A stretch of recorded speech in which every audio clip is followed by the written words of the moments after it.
Que s'est-il passé dans l'actu ces dernières 24 heures? On remet les pendules à l'heure avec l'horloge d'actualité d'Alex Guetta. J'ai un souci avec moi. Bienvenue dans l'horloge d'Actuality qui vous souhaite elle aussi une très bonne année. Des gens heureux de passer en 2017 et pour cause, cette année sera l'année des week-ends à rallonge et des ponts. 9 jours fériés sur 11 tomberont en pleine semaine, ce qui nous donne 6 week-ends de 3 jours et même pour les plus chanceux, 2 week-ends de 4 jours avec notamment l'Assomption qui tombe un mardi. C'est le patron qui va être content. Et c'est rien de le dire, puisque cette année, fini les emails de boulot à 21 h ou les réunions par téléphone le samedi après-midi. Vous avez désormais le droit de couper portables et ordinateurs vous reliant à votre travail lorsque vous n'y êtes plus. C'est ce qu'on appelle le droit à la déconnexion. Décidément, on aime déjà 2017.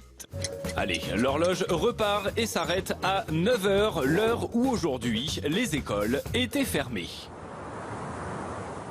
Et oui, les plus jeunes ont eu droit à une journée de vacances en rab. On dit merci qui? Merci la sécurité routière qui a préféré étaler les retours de vacances sur 2 jours.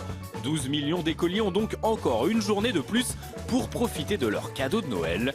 La chance!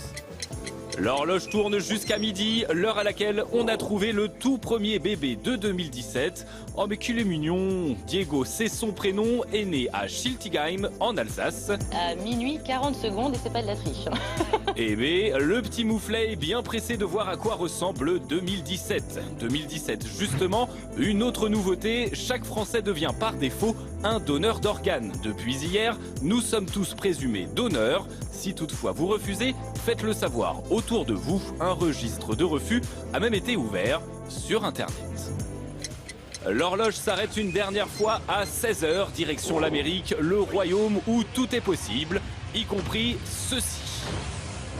I'm the new boss. Ce soir, Schwarzenegger devient en toute sobriété le nouveau boss dans la dernière saison de The Apprentice, une émission de télé-réalité où des célébrités has-been redeviennent des stagiaires et doivent faire leurs preuves pour ne pas être virés.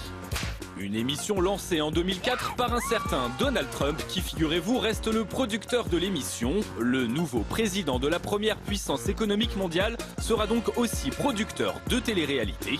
Quand on vous dit que tout est possible. Voilà, c'est terminé pour aujourd'hui et n'oubliez pas, si l'actualité vous échappe, l'horloge d'Actuality la rattrape.